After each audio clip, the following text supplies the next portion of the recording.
Ladies and gentlemen, children of all ages, boys and girls, welcome to another episode of the illustrious, award-winning podcast that's never going to win a motherfucking award, Kayfabe Cowboys podcast.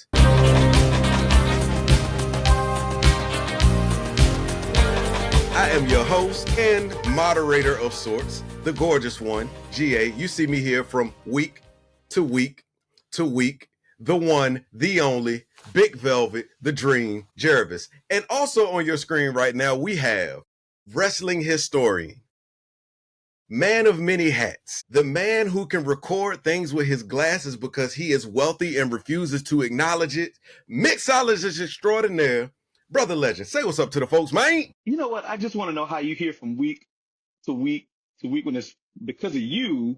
It's like We bi-weekly. every other week.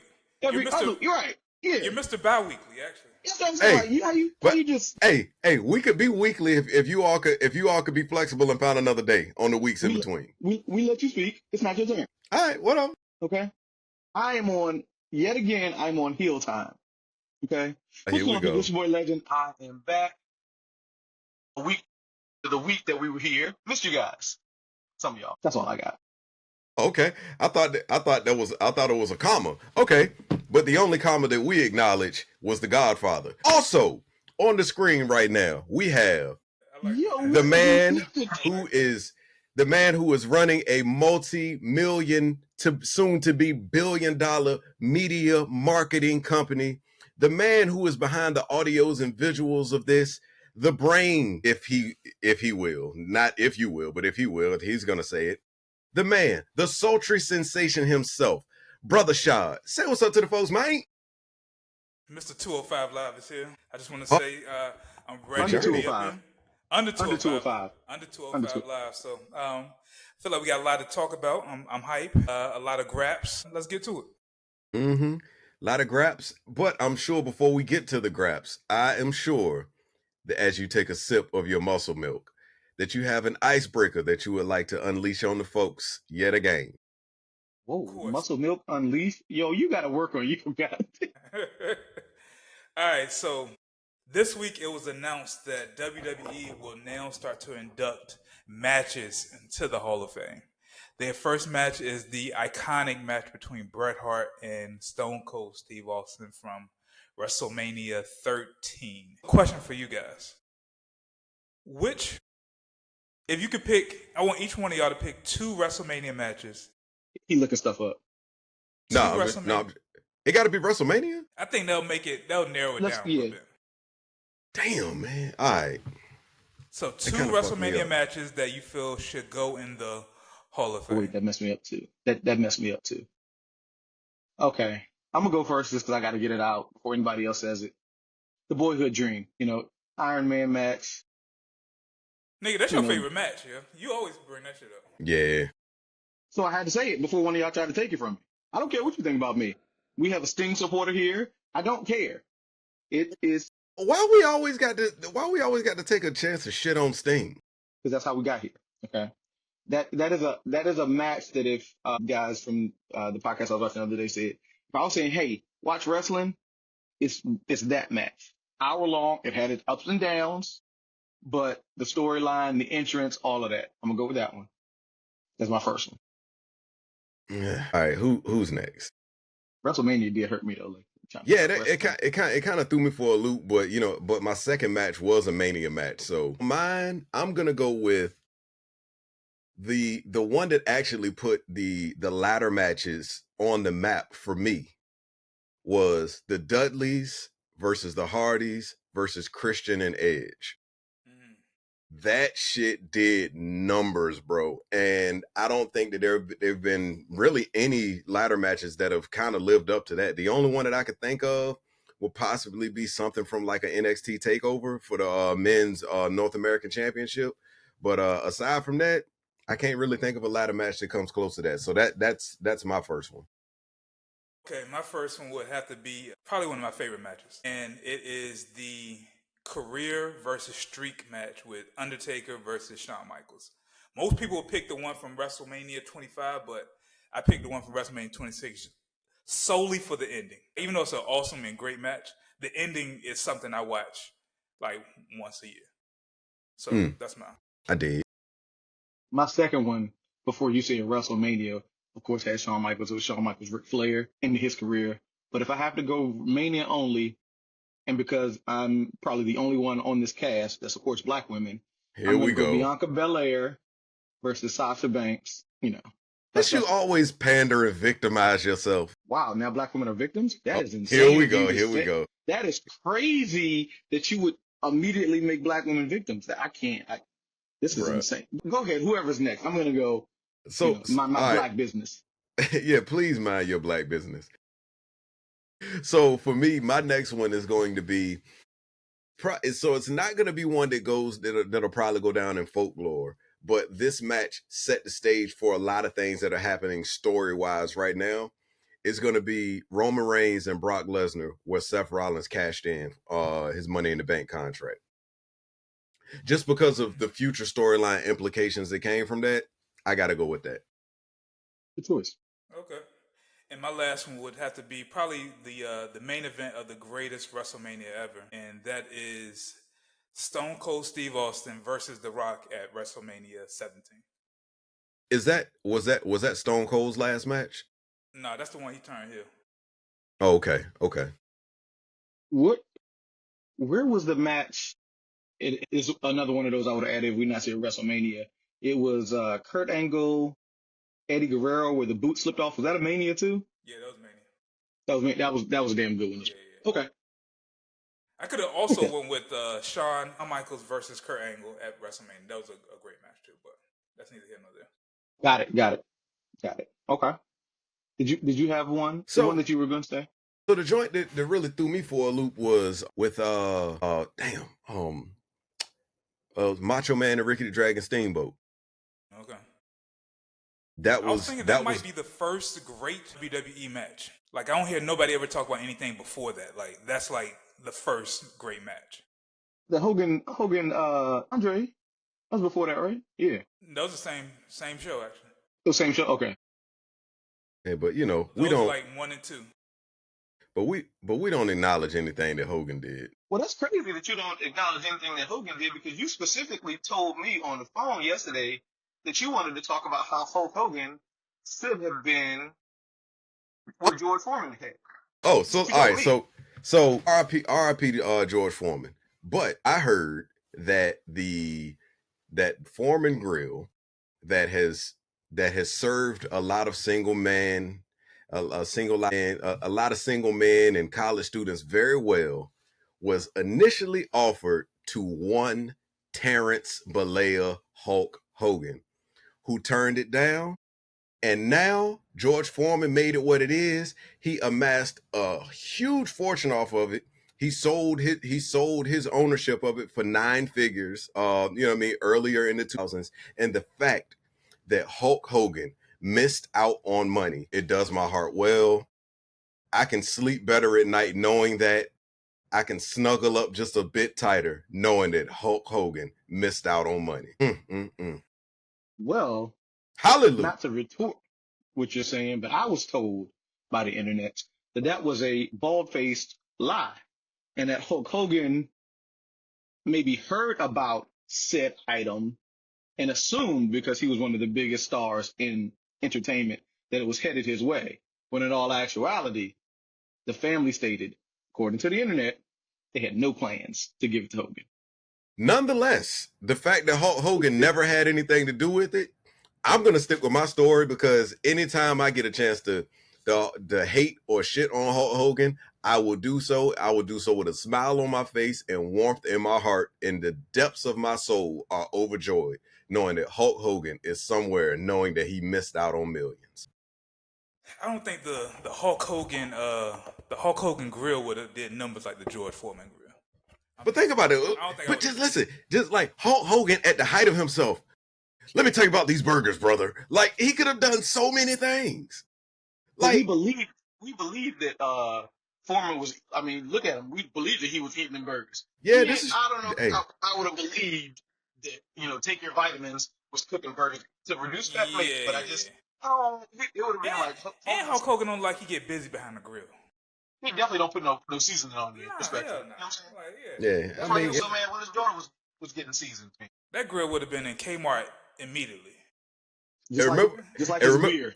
and remember the store. The store it used to be as seen on TV. Stores that just like would just pop up randomly out of nowhere. That's where the Hulk Hogan grill would have been. Right His next to grill would the have. ShamWow. Yeah, his the Hogan grill would have been the equivalent of a straight to Netflix movie. Like that bitch. Yeah, damn. I hate his guts. Let's get into Well, look. these topics. All right. Well, since we're going straight from personal feelings and how much we hate things, I want to ask you about some things where people were in love. Did y'all happen to catch SmackDown the other week and last week, honestly, where Jacob seems to be at odds with no, I don't want to call them that, the Samoans. Mm-hmm. How do you feel about what's going on? Because I was one of thinking that maybe this Mania match. What? I said it. I might be right. What you got? No, Jacob and Solo at Mania is happening. You think it's happening? Yeah. Like as soon as Solo came, yeah, that could happen. I forgot what they say is going to happen this week, but I feel like it's going to lead to Solo turning on Jacob, and then we have a Mania match. Like the whole purpose is to make Jacob like a major star. So, and I feel like Solo did enough last year where he deserves to have his first one-on-one Mania match. So there you go. Yeah, I'm the only one in this cast that disagrees with that. I don't know what Solo did. Well, last year I was a huge proponent for the fact that Solo had done a lot of things to actually like carry the bloodline story, and he stepped up. Like for good, bad, or indifferent, whether you like him or hate him, he was a very vital role in the biggest story in wrestling. So I can see them get him having his WrestleMania moment. Don't know what it'll be after this year, but I'm glad that he's getting his moment in the sun. And too bad Jacob Fatu is going to kill him in front of 100,000 people. But like, good for him. Good for him. My question to you is, what has Solo done since the cage match? It doesn't matter. The Survivor Series. It doesn't matter. I don't think he's even had a match since then, to be honest with you, from what I remember. Yeah, he's had a couple, but that's how unimportant they are. So I don't want to know how all of a sudden he becomes WrestleMania worthy. In my opinion, Jacob doesn't need to beat Solo to be a star. He already is the star. But so the story that will be the catalyst to make Jacob a bigger star is that there has to be a definitive split from the faction that he's with now. So like Solo getting his moment is just all right. Solo is the one throwing the oop. Jacob Fatu is the one that's jumping up in the air to actually slam that shit. So it's like, this is okay. How can we heat this up real fast? All right, he's already with a faction. We need to separate him from that. How do we do that? Make them beef with each other, and then like he goes over him. I think Jacob Fatu gonna be a face after WrestleMania. Yeah, I feel like he's already there. I look at him like that anti-hero, kind of like CM Punk. But so what is the point of involving him in the title picture, the U.S. title picture, then if we're still going to steer left at the end of the day? Well, that's the part I don't get, because they could easily be setting up an actual U.S. title match. They kind of putting them in there, so maybe they go triple threat, but I'm not sure what they're going to do. I think that there's going to be some sort of interference that is the ultimate last straw that gets Jacob to be like, yo, I'm going to whoop your ass. Like, I think Solo's going to try to come, like, because he said, I'm going to do this with you or without you. And I think that's going to be one of them things where, like, Solo and Tama Tonga are going to, try to come out there and help him win the joint and ultimately cost him the match. And Braun Strowman's going to go over, and then it'll be Braun and LA Knight or whatever. But I think that, I think that's logically the only way that we get Solo versus Jacob Fatu at WrestleMania. Like, Solo has to cost him the match. Okay. Yeah, I see that happening too. Like, that's the only thing that makes the most sense. So, yeah. If we're talking Mania, yes. My thought pattern in that is just like last year, or like I probably said this previously. You get that triple threat because it seems like Hunter is pushing a lot of multi-person matches at this Mania. Because nobody wants to see LA Knight versus that big Strowman. SOB.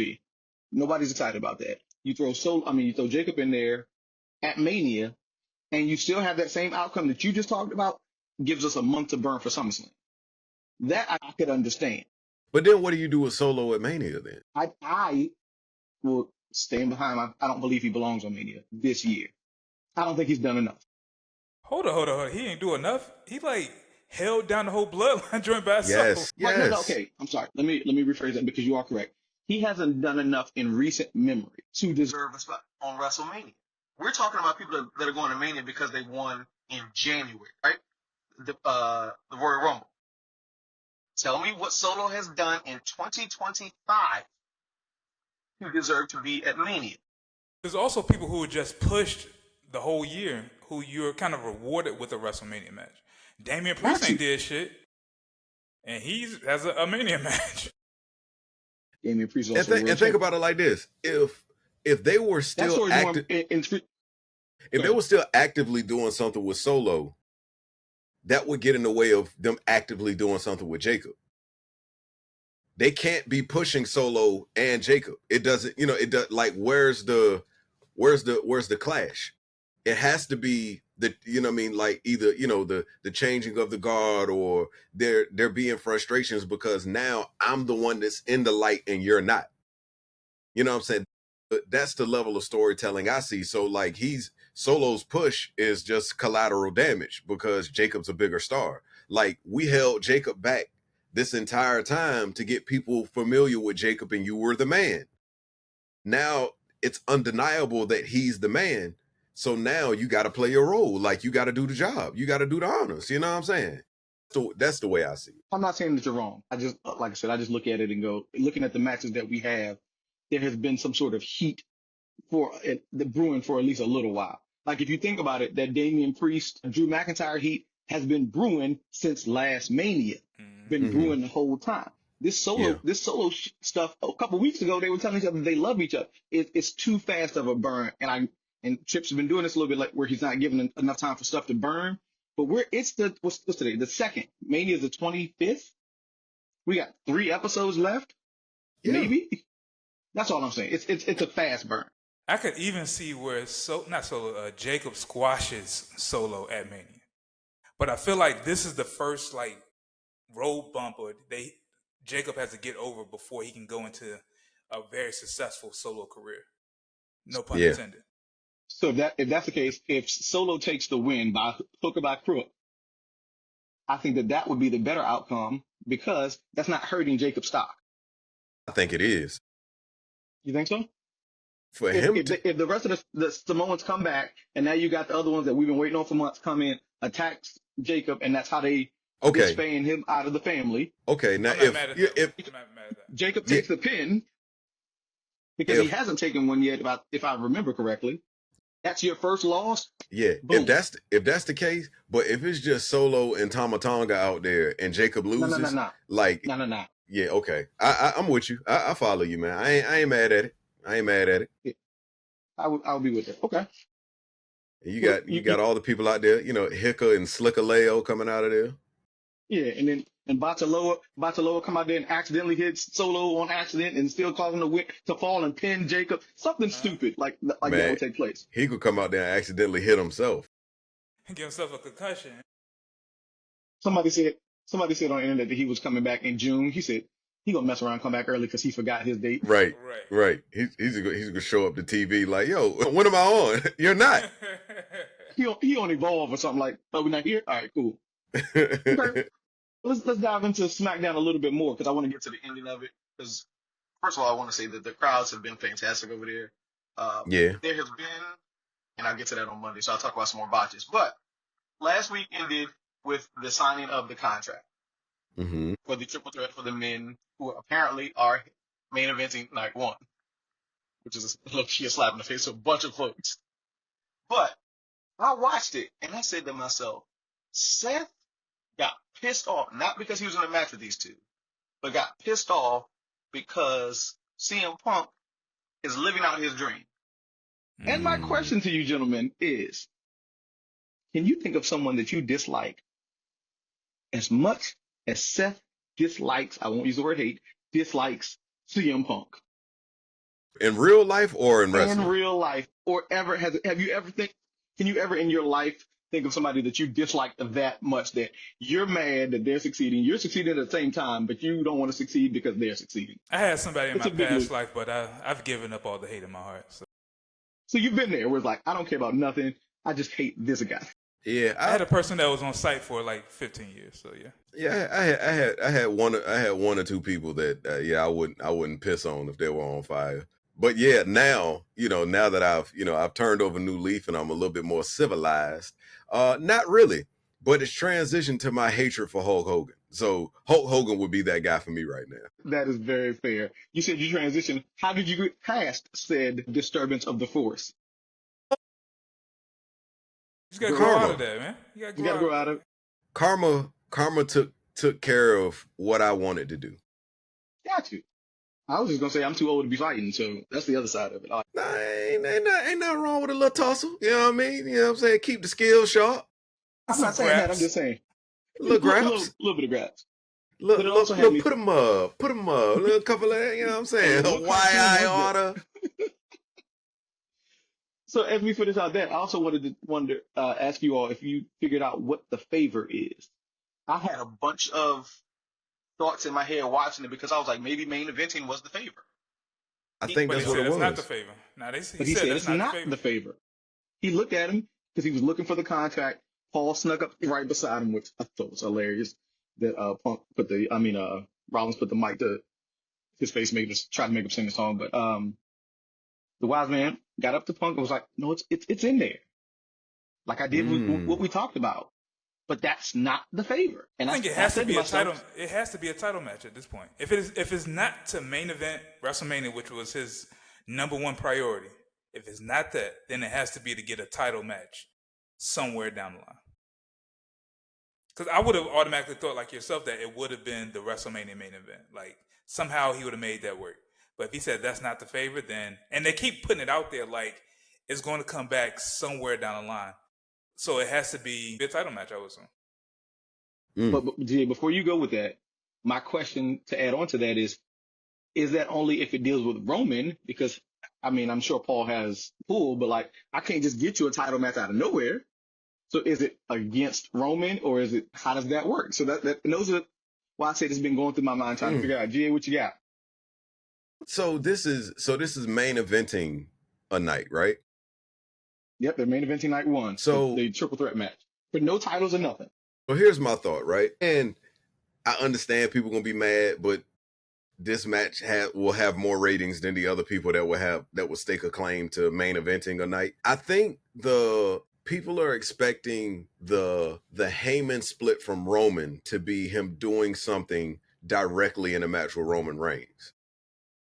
I think if Punk wins night one through no shenanigans or nothing like that, at the end of night two, after that match, you get Punk's music coming out there and Paul Heyman standing right next to him. So now you got more story, like, well, what are they involved in? Like, is he with him now? Did he leave Roman? But him getting him that title match, you know what I mean, off the strength of whoever wins the night two main event. So I think we end night two with CM Punk coming out to the top of the ramp with a stare down with Paul Heyman in tow. In night two, so rather Cena or Cody wins. Yeah. Okay. Yeah, I feel like there's gonna be a play that's gonna like play out over the course of the next couple of weeks, maybe even months. So I don't feel like it's nothing like that's gonna actually happen, in the next at Mania or after or directly after Mania. Right. I still can't figure it out. I was like, well, maybe it's leaving Roman, but what does that really do? How does that push Punk any further? Like, I don't know. Yeah. Who knows? But you made a good point about ending night two, GA. And since we're talking about ending night two, I got to get to it. Monday night at 4:05, because I think that's when it came on a little bit earlier, which I don't hate. I'm not gonna hold y'all. Hold on. It's a Raw. Talk about the excellent promo of Miss Trinity Fatu. Oh my goodness. Emmy-worthy performance. Wow. I didn't think she had it in her. Thank you, Sean. Yeah. Thank you. We can't. That was as a lover of black women, we cannot just bypass that. She gave like Hall of Fame worthy promo right there. Yeah, I ain't mad at that at all. Like she really, She really committed to that. You could tell that there was some real emotion in it, just because, like, I love when there's emotion involved after a breakup, because there's real life emotion with it, because, like, it's gonna be a lot of things I can't do with my friend anymore on TV. Like, I can't be seen out at games with my TikToks. friend. Like, we can't TikTok together. Like, we can't ride together. People can't see us pulling. It's like a lot of things are changing. So there's like some real life emotion that like seeps into the promo. That was phenomenal. And I like this unhinged Naomi character. Like, this is probably the most depth her character's had since she's been in WWE. Like, Yeah. I'm really interested. Like, the Glow entrance is awesome. Like, it's probably one of the best entrances in the business. But it's like, after that, there's Nothing. what else? Nothing happened. Not Yeah. much stuff. You know what I'm saying? So, like, I like that she's actually getting to explore some sort of depth with her character. Yeah. My only thing, I wish he would like also talk about where the moment, the period of time where her and Sasha left, because I feel like that was the start of a little bit of this backlash that she might be feeling. That kind of also translates over to Bianca. I was at that show too. Oh, the one that she ain't. Oh yeah. That was here. Yeah, that was in So I wish Norfolk. he would kind of. Yeah, I wish he would talk more about that. So hopefully it kind of leads to all of that as well. But that was probably the best promo work I've seen her ever do.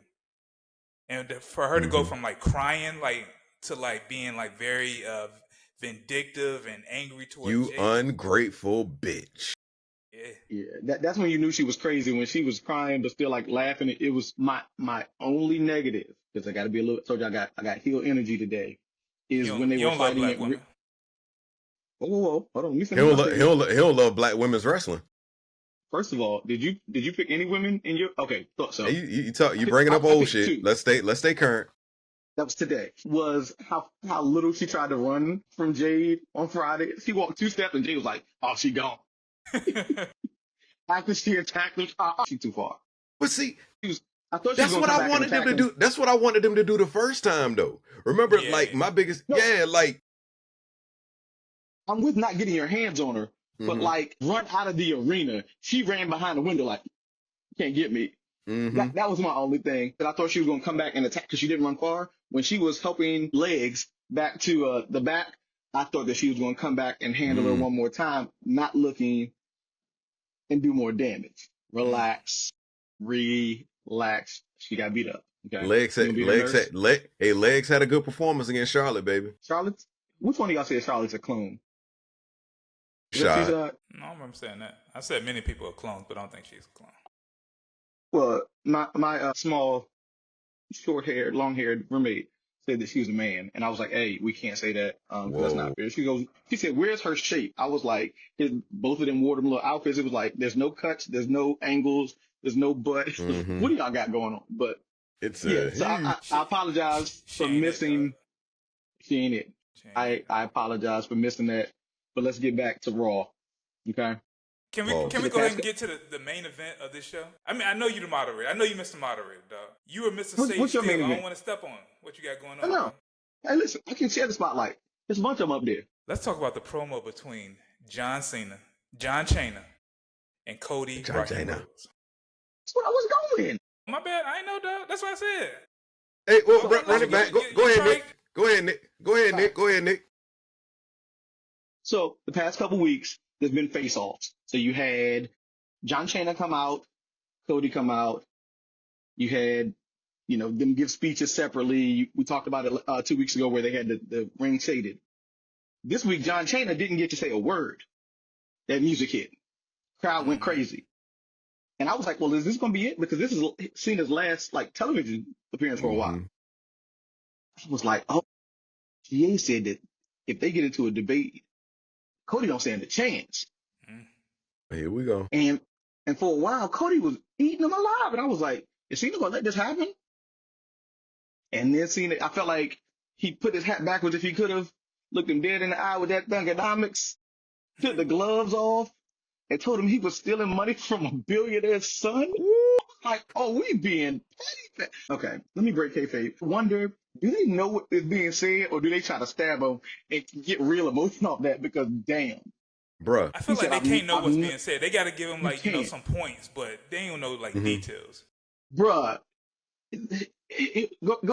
So So matter of fact, let's before GA jump into it, who would y'all give? Let's put it like let's match these guys up. Who do y'all feel won this particular segment? John Cena. Only reason I say that because at one point when he stopped talking, the crowd was cheering and chanting Cena. So it's That's how like fickle the crowds are. But I'm just saying. But I'm just saying, like he went from being booed. Cody Rhodes is the clear babyface, and the pendulum of fan approval swung mid promo. But also, he was dropping ether, bro. Like I ain't gonna dive into it. I'll wait. The only thing I want to retort in that is we're just talking about Friday, right? Everybody had their ones in the air for Roman, and then 2 seconds later, see him. So fans are fickle. But it's different though. Roman isn't being booed. Roman isn't being cast as the villain. John Cena's being cast as the villain and was being booed while walking out. And then he started getting cheered during his promo. That's what I'm saying. Because when you hit with a bar, whether you hate somebody or not, you got to give them the ooh, okay. You got to give it to them. But But chanting your name. But all they did was the John Cena sucks. Let's go John Cena thing. Like yeah. Which they do every show. So look. But all right, let me answer before you dive into it. I'm going to say Cody Rhodes won because we expected him to be ethered. He was not ethered. Mm-mm. Wait a minute. Now, you may call that a Pyrrhic victory because you're saying, well, he still. So he got a participation award. No. He got orange slices for finishing the game. He did the 8 Mile. He did the 8 Mile on him. And I'm gonna have to go with Nick on this. Like I expected John Cena to like murder him, but Cody held his own. Like he was winning. John Cena murdered The Rock, Roman Reigns, and the list goes on. Austin Theory, like which wasn't too hard, but yeah. He put murdered Austin these Theory guys. in the same sentence as these people. We expected a heavy, lispy, I can't get it out, I'm shitting the bed. Cody hung in there, and I'm not going to front, the child in me got a chuckle with the little dick joke. I thought it was hilarious. Like, come on. He held his own. And we saw Cena's ball spot, so Cena lost. Yeah. Are y'all done? It was a great moment, and now I'm excited about this match. I'm super excited. Are y'all done? Go ahead, Jervis. You can talk now. Hey, so matter of fact, you can't talk. Go get the gorgeous one. I'm tired of talking to you. Did you be wrong? I don't like this. Hey, you don't. Maybe the gorgeous one might pop out for Mania, man. You know what I'm saying? You never know.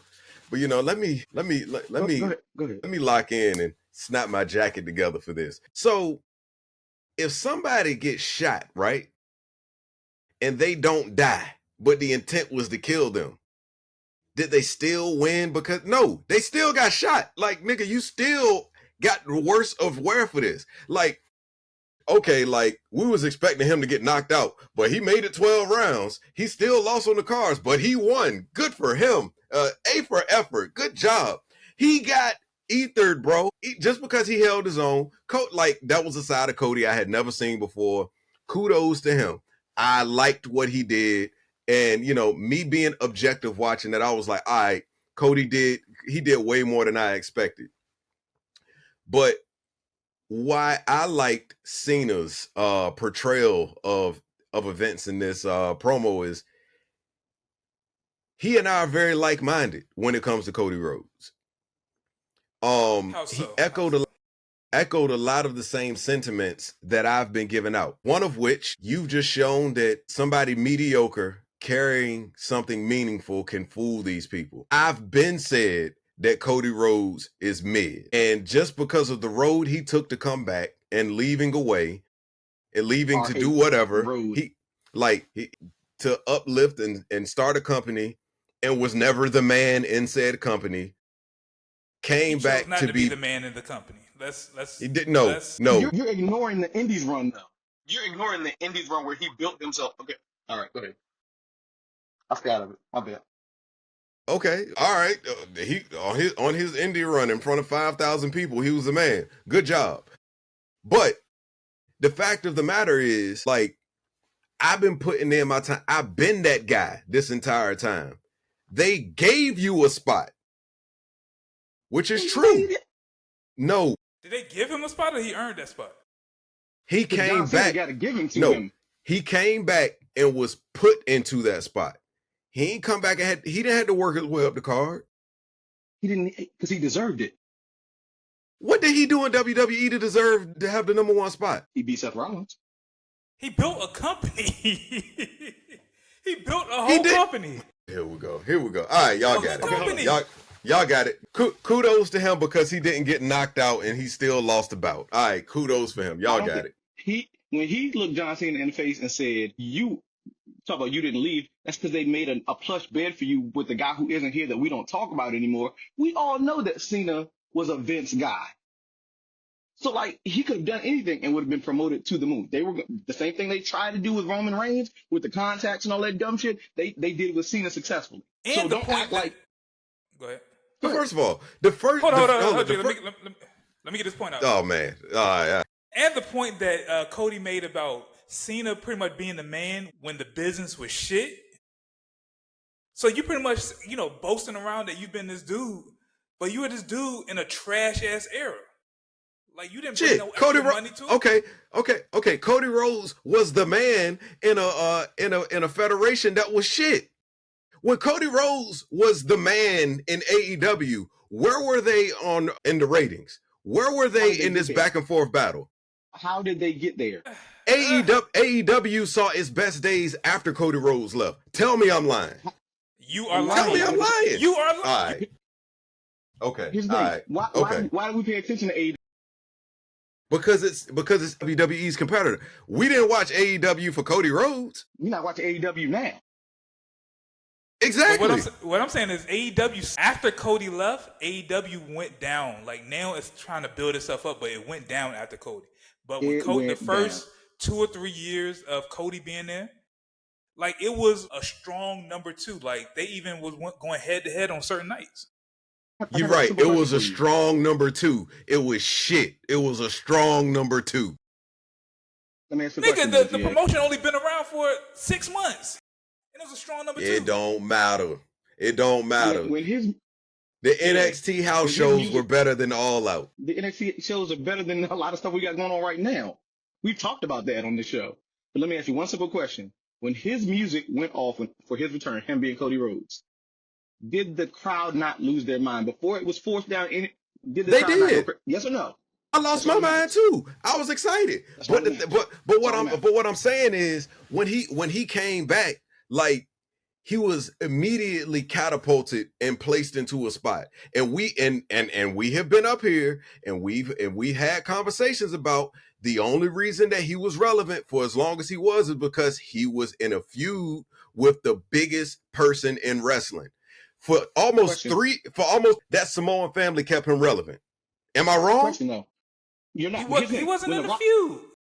When The Rock came back, was he was in a feud? Hold on. When The Rock came back, was he not almost catapulted to a WrestleMania main event because of who he is? The Rock was that dude before he left, though. That's not your question. Your question was when you. You're the one that's asking the question. What are you talking about? It's not my question. Was The Rock not put in main event stats? The Rock was the man when he left. Cody Rhodes was never the man. Yeah. Okay, we lost him. That's God telling him that he need to cut it out. Mm-hmm. Hold up. Let me. I'm getting off Wi-Fi. Now I'm wired. Yeah, you're going in and out a little bit. Yeah, you're going. It's you. It's the spirit telling you you're wrong, and it's fine. It's fine. Yo, okay, so all right. So what I'm saying is, The Rock was the man for a very, very long time. Yes. Most of that time, Cody Rhodes was on the roster when The Rock was at the top of the card. So he came back and got placed in the number 1 spot because he was in the number 1 spot when he left. Cody Rhodes wasn't even. Cody, what is the question? No, that's not what I'm asking. No, you said The Rock got put into a main event status when he came back, right? Hold on, that's the first part. The second part of it is when he got put there, what had he done recently? That's what we're talking about. Recent history. What had he done? You're talking about the past, right? Right? Man, he was the man when he stepped away. Cody Damn, Rhodes was homie. never the man. Cody. So now we're comparing Cody Rhodes' career to The Rock, is what you're saying. That's not what I'm saying. It is.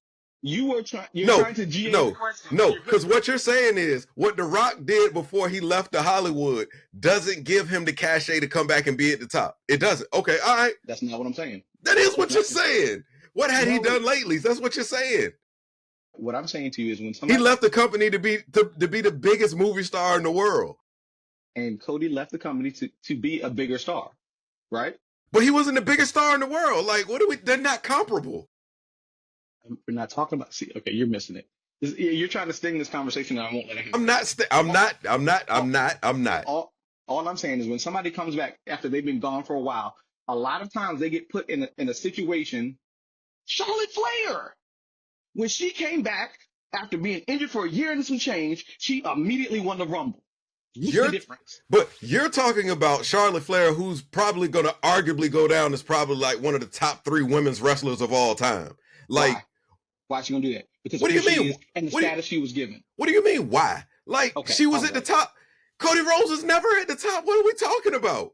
So now you're comparing Cody Rhodes' career to Charlotte Flair's career. That's still not comparable.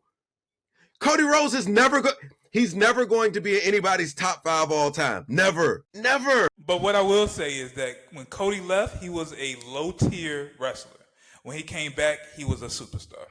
And so he got put in the position of a superstar. All right, y'all got it. Which is exactly what I'm saying. When somebody comes back, forget what they did before, or even when they come back and they have not done anything and they get put into title contention, somehow it's the exact same thing. That's what I'm saying. Because again, Rock came back and who hadn't wrestled in 5-6 years and was about to have a Mania match. That's all I'm saying. Rock could go away for 15 years and come back and still be in the spotlight, and more deservedly so than Cody Rhodes. Stop it. I'm not saying that he shouldn't, but we're talking about the situation. You came back, you ain't done nothing, you're put in the spotlight. That's all I'm saying. Anyway, Cody Rhodes wasn't even the biggest star on AEW when he was there. He chose not to be. We talk about it. We just choose not to be. How do you choose not to be? All right, man. Y'all got it. Next topic. How do you choose not to be the biggest star? The fans make the star. Like, what are we talking about? Like, right, if I'm the owner of the booker, like it looks bad if I'm the top star. I got all the belts. All right, man, y'all got it, man. That's like if I'm the best player on the team, you know what? And we playing in a basketball game, and you know what? I'm gonna go sit on the bench. And if I'm the best player and I go sit on the bench and the fans aren't clamoring for me to be in the game, I'm not the best fucking player. What are we talking about? Nobody cared that Cody Rhodes wasn't the top guy. No. A more comparable thing would be if, let's say, the Dream Team, right? You got a team full of stars, but Cody owns the Dream Team in a fictional world. Even though he might be one of the top 3 stars, you got all these other stars, so I can make sure I can be the 6th man. I could be the 10th man on the bench. And that's pretty much what he did at AEW in the first couple of years. Doesn't a great star make other people better? Hey, I need something else for them to look at other than me. You say if the top star leaves the game, let's hold on before we go, because now you got me riled up. You could keep riling and growl too. I don't care. Whoa, that went. You know what? Speaking of growling, the sound that you make every time that you think about Stephanie Bakir. Okay, all right. Let's go there. Are we moving on now? Okay. Yeah, let's move on so we can... Rashad, did you not? No. I caught it. I just need to make sure that you're not. All right. That's what I'm doing. I'm moving by transitioning into something else. Okay. All right. So on Tuesday, it was stated that she would give up her. What titles does she have? North American and something else? She's the everything champion, the women's champion and the North American champion. She relinquished her North American championship, just basically stating that we're going to take this belt off of you so somebody else can get it, so somebody else can have a chance. And to me, that's so shit. Like, if I'm the champion and I'm a double champion, like, let me lose one of the championships. I'll bust my ass to get both of these belts, and you want me to just hand it over? They could have done that last week. Yeah, I think there's a better way to do it. You know what I'm saying? Like it shit seems weak. Cause then to me it's gonna seem like whoever wins the women's North American championship next is like gonna have an asterisk next to it because they couldn't win it when Stephanie had it. Isn't that what just happened with the women's championship though? When Rhea got hurt? But she got hurt though. Okay. So You know what I'm saying? So the asterisk is gone because she was hurt? Yeah, because she had to give it up. Like so like this is a able-bodied champion Gotcha. who defended both belts on the same night and won, and then the following week she has to relinquish one. That's whack to me, man. That's where my issue came is with the booking, because either you have them defend it this week, I'm NXT champion, I defend that, next week I'm this champion, or you had an opportunity to take one of the belts off of her last week. And then you could have had Ms. Jada Parker win last week. She gets a championship to her name and still have same match Same sex at the PLE. Yeah, I think it I don't like it for Stephanie Vaquer, but I also think it makes the women's division look weak because there's only going to be another champion because the real champion gave up the belt. That's what I really didn't like about it. You know what I'm saying? It makes everybody else look less than because like she had to give this belt away for one of you all to win it. At least it's not like AEW where they got 12 belts on one woman. So yeah, that's crazy. But I feel like it kind of works out just because WWE has always done that. Like if you're a mid card champion, you end up winning the heavyweight title.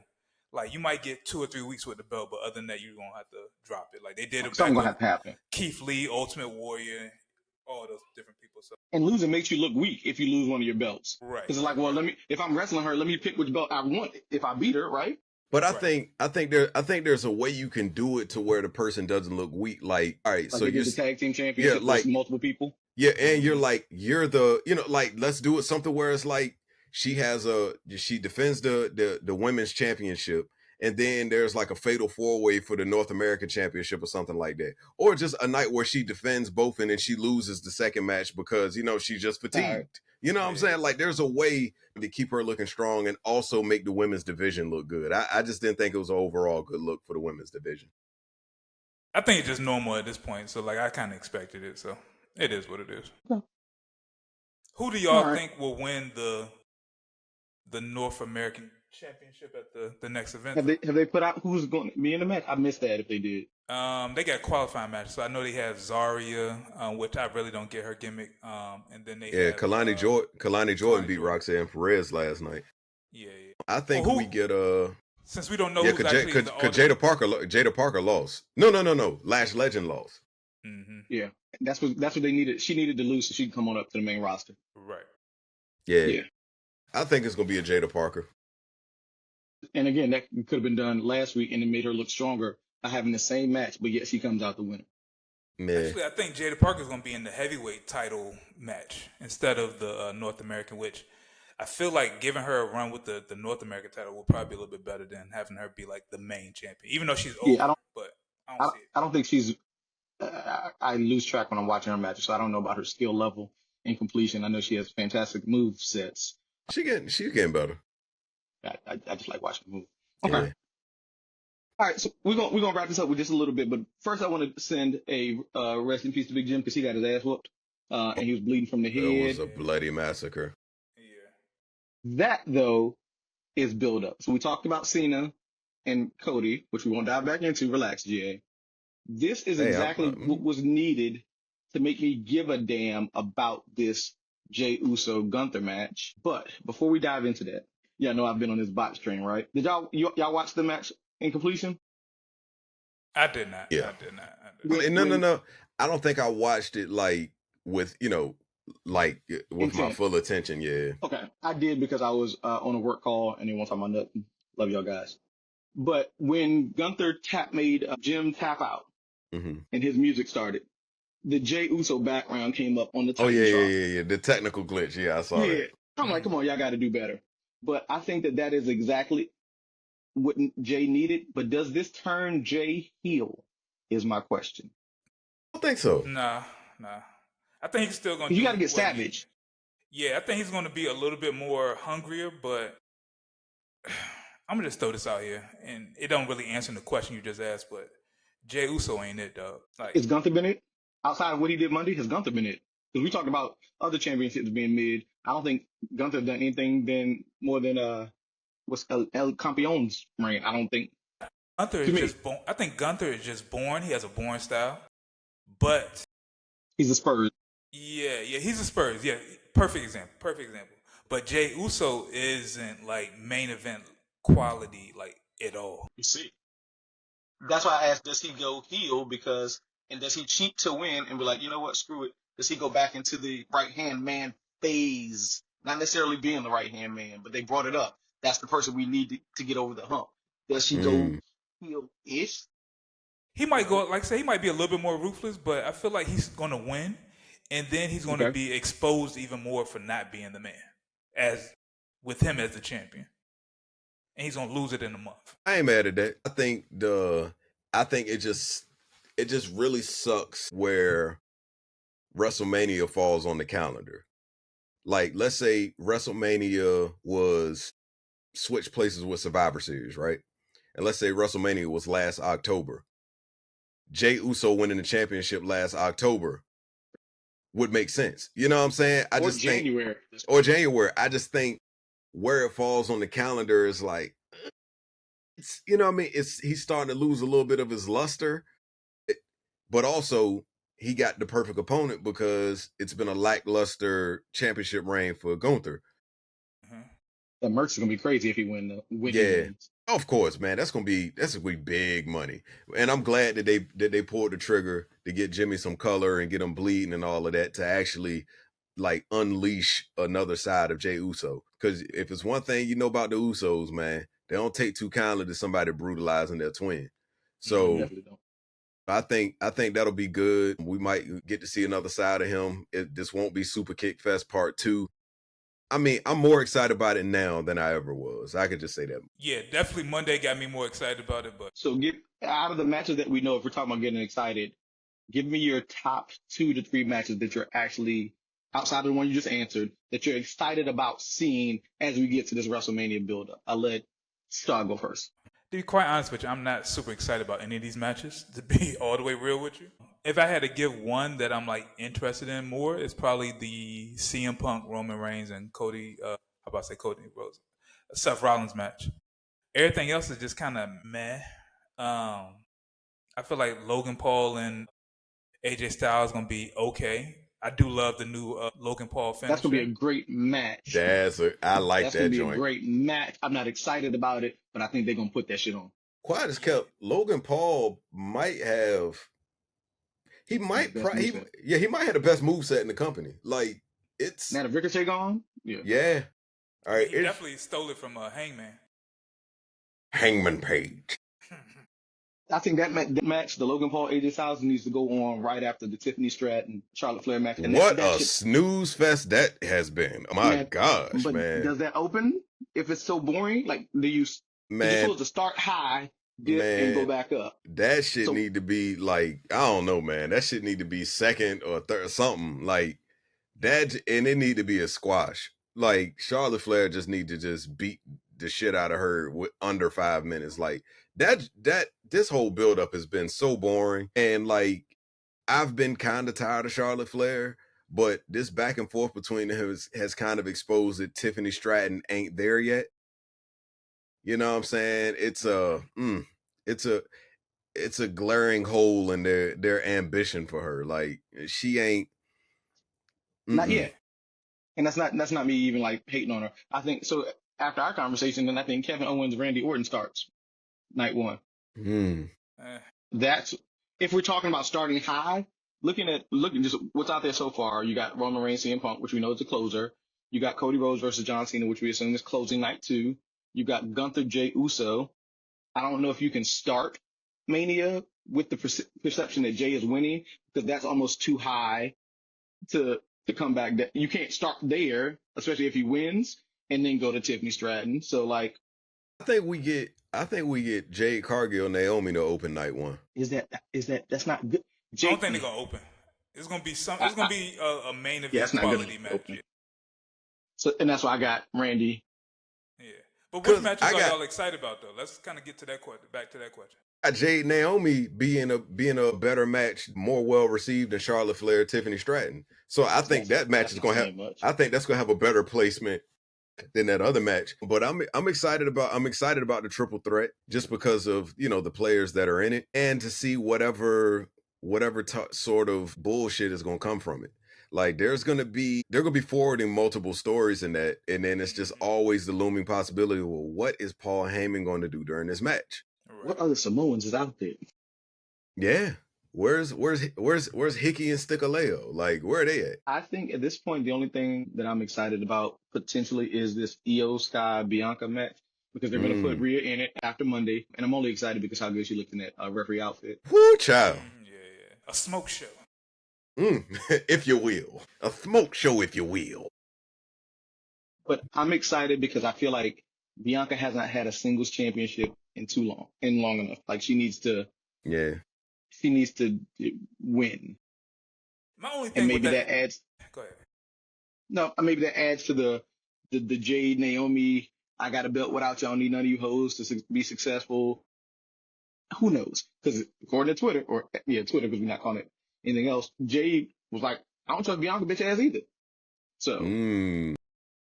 My only thing is like they made that story way too complicated. They could have easily. I'm talking about the Bianca, Rhea, Io. Like first of all, like I said before on the previous episode, Io didn't need to be involved in this. You could have had a top tier Mania match if you would have just had Bianca and Rhea.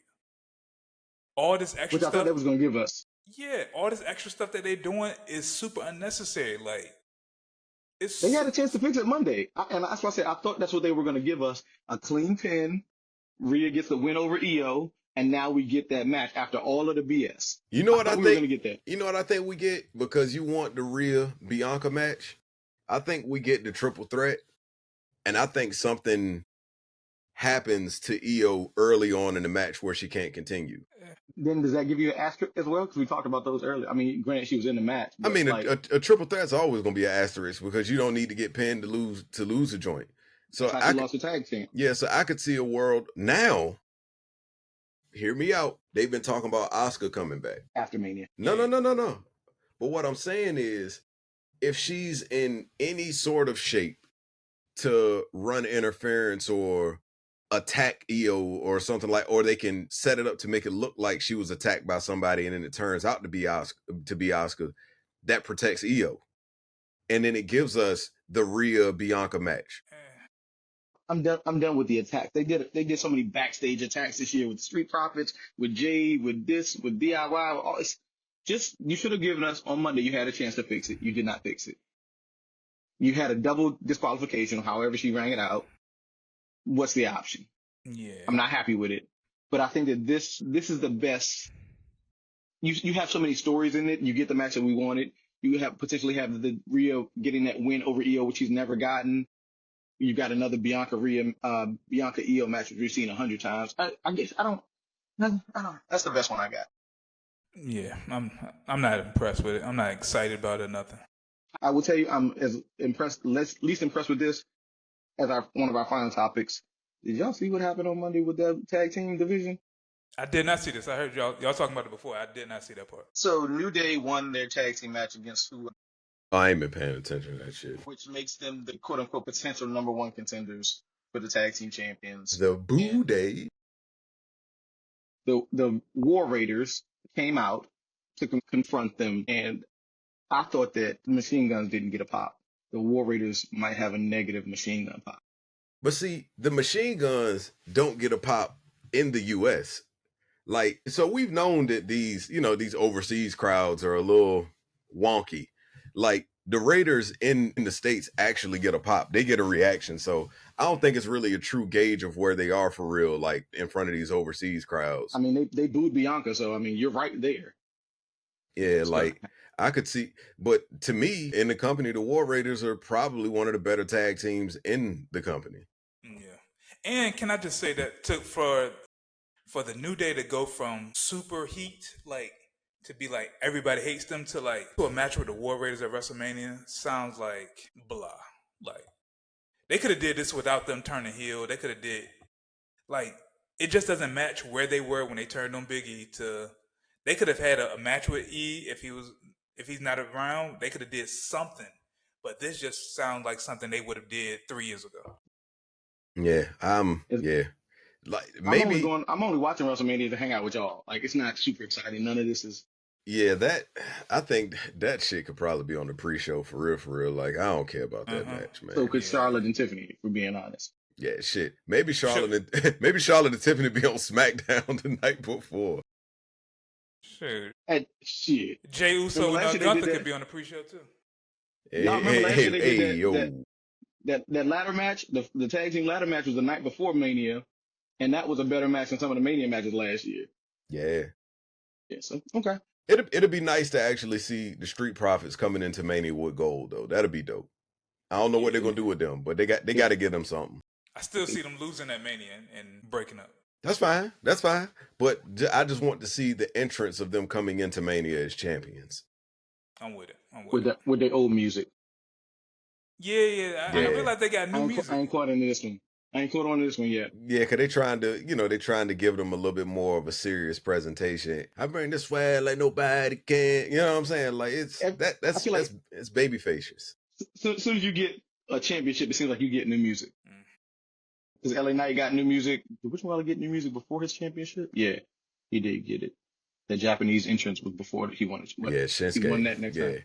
I would have loved to seen the Shinsuke entrance at WrestleMania, but yeah, he going back to Japan. He about to lead a company. He bowed out of there. Yeah. So, pause. Have we touched on everything we needed to? I don't think you should say that in that coat. Touch. I'm not sure if you can say touch on anything with that coat on, because Hey man, it was all unfounded, man. Allegedly. Allegedly. Big Velvet. Patrick Clark. He'll be back soon, man. He's doing some good things on the indies right now. Because from what you all have said, you all are huge proponents of people going and making a name for themselves on the indies. So let's not shit on Big Velvet when Cody Rhodes did the same thing. Who hurt you, baby girl? I just need to know, because you have a lot of hurt in your heart.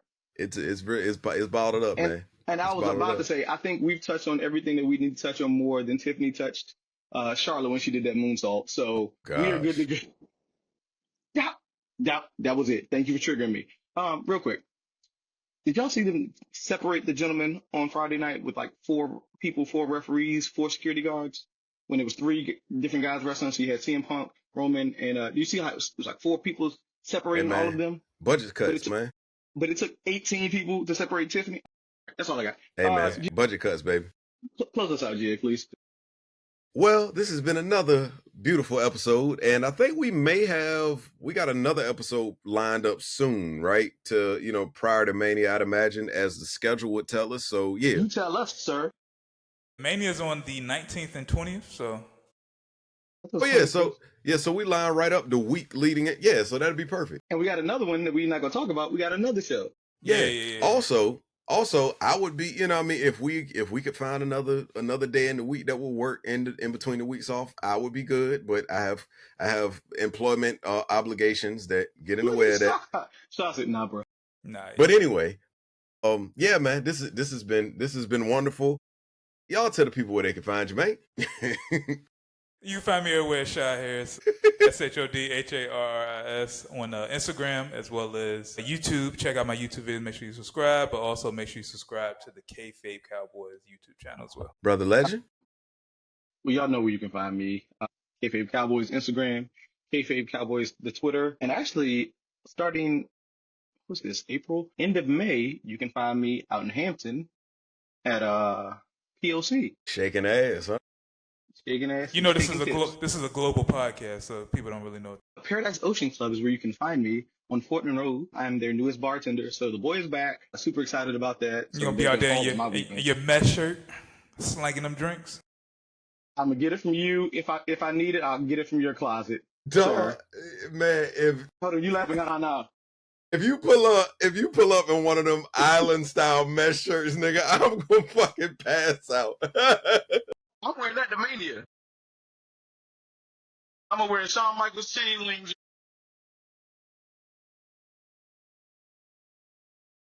You can find me on Instagram at IamLegend6.